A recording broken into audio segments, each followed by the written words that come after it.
అనగనగా ఒక రోజు వర్షం పడుతున్న చిన్న గ్రామం.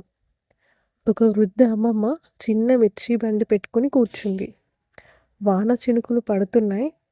అమ్మమ్మ తడుస్తూ కూడా బండి దగ్గరే కూర్చుంది. పక్కనే ఆడుకుంటున్న ముగ్గురు చిన్నారులు పరిగెత్తుకుంటూ వస్తారు అమ్మమ్మ దగ్గరికి. వారు ఆశ్చర్యంగా అమ్మమ్మని అడుగుతున్నారు. అమ్మమ్మ, వర్షంలో ఇలా ఎందుకు కూర్చున్నారు? అప్పుడు అమ్మమ్మ చిరునవ్వుతో చెప్తుంది, బిడ్డలారా, మనం కష్టపడితేనే అన్నం దొరుకుతుంది. వర్షం వచ్చినా, ఎండ వచ్చినా పని ఆపకూడదు అని ఆ పిల్లలకి చెప్తూ ఉంటుంది. అప్పుడు ఆ పిల్లలు చాలాసేపు ఆలోచిస్తూ కూర్చుంటారు. ఆలోచించి వాళ్ళ ఇంటికి వెళ్ళి వాళ్ళ తల్లిదండ్రులకి చెప్తారు. వాళ్ళ తల్లిదండ్రులకి అంతా వివరించి చెప్పి వాళ్ళ తల్లిదండ్రులు తీసుకొని వస్తారు. పిల్లలి మాటల్ని విని అక్కడున్న తల్లిదండ్రులు కూడా కూరగాయలు కొనడానికని వస్తారు.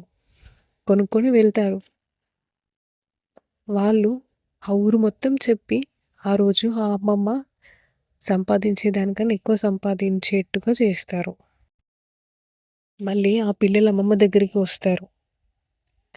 వచ్చిన తర్వాత పిల్లలకి అమ్మమ్మ సంతోషపడుతూ, మీరు నాకు చాలా సహాయం చేశారు. ఈ వర్షంలో నా దగ్గరికి ఎవరైనా ఒక్కరైనా వస్తారా, కొంటారా అని కూర్చున్నాను. కానీ ఇంతమంది వచ్చి కొనేలా చేశారు. నాకు చాలా సంతోషంగా ఉంది అని చెప్తుంది.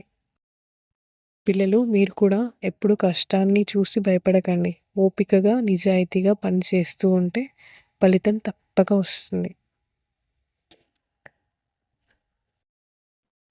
మీకు ఈ కథ 2 నిమిషాలు అయినా సరే చాలా అద్భుతంగా ఉంటుంది.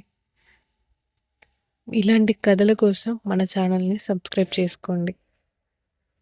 Thanks for watching.